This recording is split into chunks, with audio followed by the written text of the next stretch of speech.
Hey y'all, Fred here. Thanks so much for joining me today. We're going to do a little cutting test with the Spyderco Chaparral. This is actually an old Temu purchase that I made when I first had discovered Temu, and I thought, ooh, that knife looks pretty cool, and it was all of 25 bucks with real genuine, and this is real genuine bird's eye maple that came on it. You can see it both in underneath the scales and on top of the scales. You can definitely see the little bird's eye pattern in it, so pretty cool on that. However, when I got it, it was horrible on the action. It just wouldn't, the lockup was terrible. It was gritty all the way around. It just wasn't working at all. I had to do a bunch of work on it. I did do a full review. I'll put a link to that up here in the corner of the video if you want to click that now and go see the full review. I'll also put it down below if you want to check that out, because I'm not going to do a full review here. We'll do the quick specs rundown. This is a smaller size knife. This is actually in the small. This doesn't even make it into this medium category because it really doesn't extend much past the butt of my hand, and that's how I qualify that. Full open length 6.4 inches, blade length 2.81 inches, closed 3.625. That's 3 5/8, 107 thousandths on the thickness, so it's definitely on the thin side. Just a hair over ½ inch, which is actually beautiful. That really fills the hand nicely. You feel very, very locked in on this knife. It's one of the things I like about it. Although, as I was mentioning, I did have to do a good bit of work. Once I did that, this has become an incredibly fidgety knife. A knife for me doesn't have to be drop shut or have a compression lock in order to be fidgety. Fidgety means I have something I can do with either my right hand or my left hand just to keep it occupied while I'm thinking about something or reading something or looking at online websites and doing research, whatever the case may be. I can fidget with this all day long, and I have now smoothed out the action after a little bit of work. You can actually flip this thing open, which makes it even more cooler. But really good little knife. Really surprised at how much I like this knife. I have not sharpened it already prior to this video. I'm just not going to. I can't. I know there's a good case to be made, and a lot of y'all has said this, you can't really tell how it's going to perform until you sharpen it once or twice. Well, y'all have a lot of knives. I'm doing 9 different knife tests on this round of testing right now. That's going to be coming out over the next few weeks. I sharpened the ones that were really important in the collection, that really mattered. Little knives like this, I'm going to test it as is. It's a cheap little Temu knife. We can pretty much assume, we always know when I don't sharpen it, it doesn't do very well in the tests. And when I do sharpen it, it always does, a noticeable and typical the same amount better, right? So I don't expect much out of this. I'm just going to see, because it's fun and it's worth testing. Maybe, if it does that well and I decide I'm carrying it that much, although I do like it. I have carried it a bunch, especially since I fixed it up. Very smooth on the rollout now. Just has that nice little fun action to it. Just give you a quick sense of the size. I know videos make it impossible. I've already showed you on my hand. This is a PM2 and a Para 3. Clearly, this is smaller than even the Para 3 by a pretty good margin. However, the actual cutting length on these two is not all that different. If you line up the bottom of the blades to the top of the blades, we're talking maybe 1/4 to ½ inch more on the Para 3 than you get in the Chaparral for a nice, small, pocketable size knife. So there you go. That's the rundown on this. Let's see how sharp it is, because I can't remember, to be honest with you, since I didn't sharpen it. I did strop it. Oh, that's nice. I'm going to give that a 9 because the cut isn't quite as crisp. But man, that's real close to a 10 right there, y'all. Now it makes me wonder, did I sharpen this thing? I don't think I sharpened it. I did not sharpen this knife. So, all right, there we go. We're going to give it a 9.5 starting scale, and let's get over the table and do some cutting.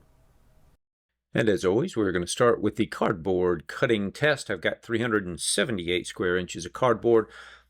This is a nice, thin, slicey knife. I was looking at the specs. I don't know if you noticed on that. The real version of this knife comes in at 80 thousandths of thickness on the blade. This one's, I think, 107 thousandths, so a little bit thicker, but still very thin and slicey, what most people would consider thin. I think 80 thousandths might be just too thin for me. I'd be worried that I might break it or something. But at any rate, this is a well-designed blade. It's a nice, thin, slicey. It was sharp enough, certainly. Easily handles the cardboard, as you can hopefully see here. No issues at all. I am using the choked forward position because this is a small knife. It has a nice forward finger choil, little thumb ramp on the back end that's not quite as steep as the Para 3. So feels great in the hand. It fills out the hand nicely. I did get a little tape residue on here. If y'all haven't seen this knife, KPL knife shield, it does a couple of things. One, just rub it on like this, and then it takes tape residue off really, really well and pretty fast, as you can see here.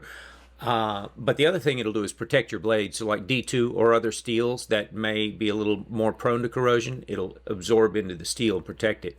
So first pass here, nice and clean. Everything's looking good. Not sure if that was a little snag there or not. I'm going to try to go a little slower and see if that holds up or if it's just going to be more of the same. Looks like we're pretty good shape here. So we survived the cardboard test with minimal damage. I'm going to knock it down to a 9. We started at a 9.5, so no big loss there. This isn't really a formal test. This has a relatively low center point on that tip, so just how you can do draw cuts. Imagine you're opening your many Amazon packages or anything you might have to slice like that. This fits great in the hand for that. No scores being awarded. Now we're going to cut into this reinforced rubber hose. It's got some nylon thread in it, and it's a relatively thick hose. Now, the problem I'm battling here more than anything is the size of this blade. When that hose crunches down, it basically takes up the full width of the blade itself. So I try not to have to saw back and forth in order to cut. That especially is true on the rope. But for the hose here, I'm going to give it pretty decent marks. It cut through it, no big problem. Again, the problem is just the overall size of the blade. This is a small knife, and that blade barely even covers the width of that hose. But let's take a look and see if we did any real damage here. Pretty clean through that first pass there. That might be a little bit of a nick developing right there. But you can see I can cut past it. That's not even really fast. That was just me coming out of the cut. And so really hard to tell. I'm just doing a terrible job cutting paper, but you can see it cuts through pretty good. I think I give it a bad score here, and I'm revising the score that I'm about to give it here. That's not a 7. I've done at least 10 more of these videos since I actually recorded that cutting. I'm giving that an 8 right there. We'll see how it does on the hose. This sisal hose, again, I'm looking for the ability to pop through that rope. I don't want to have to saw it. And you'll see here for the first 7 or 8 cuts, it actually does a good job. There's just enough of a belly out on the edge of that blade that you can get some force generated down into it, and the blade kind of pops through that rope and cuts it relatively cleanly. Now what you'll see is as I'm starting to get towards these last few cuts, I'm having to saw back and forth. And that's what I mean by being able to just push right through it versus having to saw back and forth really a little bit like a steak knife cutting a steak. And you can see I'm having to do that there. That was, I think, cut number 11. So just okay. That doesn't always necessarily mean the blade got damaged, but we're going to see here. So now I'm seeing, yeah, that's a definite snag out there on the belly where we were cutting that sisal rope. Sisal's really hard on blades, especially these thinner blades. And again, I didn't sharpen this one before we started the test. Had I sharpened it, I think usually, almost always, it does better in these tests. So just trying to get out on the tip of this blade really slowly to see out at the very tip of the blade, did we do any damage? Doesn't look like anything too bad out there. Now we're at a 7. That's a fair score. So let's move on to the wood and see. I'm looking at lots of things here, mainly ergonomics. So I'm using this choked forward with my thumb behind that thumb ramp. It's got really good bite into the wood, but I'm also looking to see, you know, when I'm putting a lot of pressure into these cuts, does that hurt? Are there any hot spots on this knife? The clip, the knife, the back of the knife, all of those things. So now I'm choking back. I'm not using that forward finger choil. Just barely fit 4 fingers, and I don't have particularly large hands. I'm a size large glove, but, you know, that's just average for a man. But again, really good bite into the wood. And how about any hot spots? That's what I'm really looking for here, almost as much as anything. So I can tell the clip is not bad at all. Those wire clips, I do feel it a little bit, but not bad. And the thinness of the blade, when I'm really pushing my thumb into the back of that blade, I like holding it up on the top above the opening thumb hole there. And because the blade's thin and you're really pushing hard into the back, you feel that a little bit, but it's not bad overall. So let's see if we did any additional damage. It's kind of funny, the wood test, I'm pushing almost the hardest into hard materials, but it doesn't seem to do as much damage to the blade. So I see that little bit of a snag there that we saw before, but you can see it cuts cleanly if you're moving, you know, at a decent pace through. So, you know, at the lowest, I'm going to give that a 7, probably, because it's not really hanging up poorly. Let's do some stropping and bring it on home here. As always, I tend to start with the rough side. It's got a 16 micron diamond emulsion on there. And then I'll switch over in just a second to the green side. As I get to the green side here, I'm putting this in super slow motion. Somebody called me out and said, hey, you should really clean your blade before you switch sides. But I do it so fast, I just give it a quick wipe on my pants there. I have to put it in slow motion to see, did I actually stop and wipe the blade off or not? So this is a 6 micron on the green side. And the combination of these two have never failed to work wonders for me and get the blade back to at least as sharp as it was when it started. And in this case, if you remember back to the beginning, we were only about a 9.5. The initial sharpening on this blade really just wasn't that good at all. You could see it's very uneven from side to side and even from heel to tip on the blade. You know, it's a cheap knife. It was done by somebody who's a rough amateur on sharpening. Nonetheless, I'm giving it a 9.5. It's not really a 10. We're going to give it the same 9.5. I definitely have slicier blades even after all that.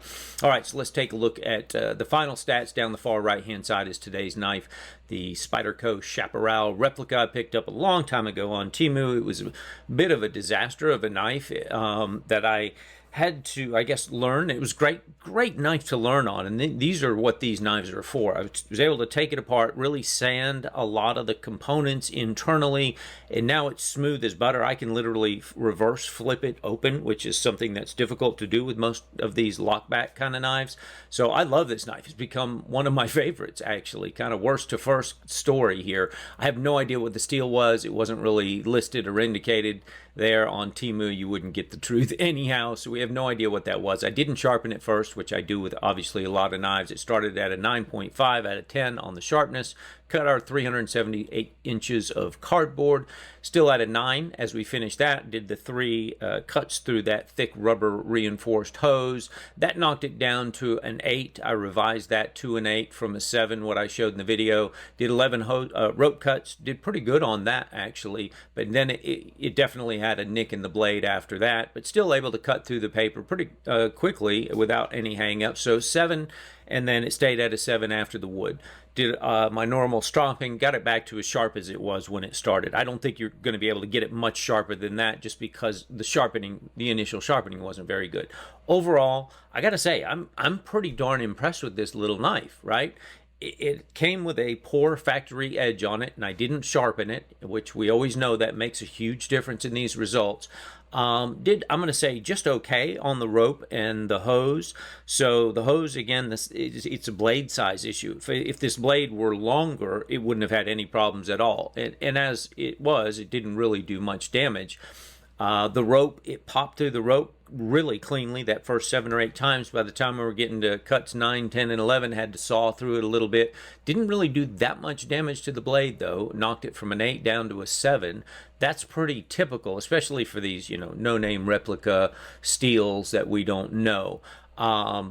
Overall, great ergonomics. For being a small knife, the width of this knife with the relatively thick steel liners that sit, you know, proud of the wooden maple bird's eye scales really fills the hand. It's a 1/2 inch thick, and with a knife this small, with a nice generous forward finger choil, the thumb ramp on the back, if you use that choke forward position, this is going to fit in most people's hands, and it really fills the hand and gives you a very sturdy handle to work from. I guess that's the best way to explain it. It just feels really good in the hand. Edges are rounded off nicely, no real hot spots. It's got that paperclip style pocket clip, which, you know, I felt it a little bit, but not much. The worst thing I felt in the hard wood cuts really was my thumb pressing into the thin edge of the back of the blade. And there's nothing you can do about that. If you want a thin, slicey blade and you're going to put hard pressure on it, that's what's going to happen, right? Nothing to do there. It's no real fault of the knife. Great bite into the wood in terms of cutting power. The only real damage from the cardboard was just one little minor snag. That usually takes more damage than we saw here. So I'm going to call this really good performance for a cheap, no-name knife that, in my opinion, is beautiful. That's subjective, but I think the bird's eye maple is really done well. It's authentic, real, genuine bird's eye maple. It's beautiful. It was done well. Again, the knife came in rough shape. I had to do a lot of internal repair and sanding and smoothing and grinding to get this into the shape it is now. But the shape it is now is an outstanding EDC. Part of EDC for me is fidgeting. I mean, I'm fidgeting with my knife far more hours of the day than I'm actually cutting real things with it. So can it do both of those? It's small. It doesn't take up much space in the pocket. Again, very fidgety. You can slow roll it with your thumb. Feels really good. You can do it just subconsciously without even looking at it. Flip it over, kick that lock back in, drop it down, flip it closed. There's a lot of hand motions there that's just somehow really satisfying. Again, if you haven't used one of these Spyderco lockback knives, try one time just to see. You know, somebody else said that on a video before. I think it was Duty's Daggers has one of those. It was Native 5 that he really loves. And I said, you know what, I'm going to try one of those. He kind of said the same thing. You just have to try it and experience it to realize, hey, this really is something I enjoy doing. Again, assuming the internals are in decent enough shape and it's smooth enough to roll in and out. So overall, edge retention, 7 out of 10. Yeah, a little above average, a little better than I expected for, again, an unknown steel type.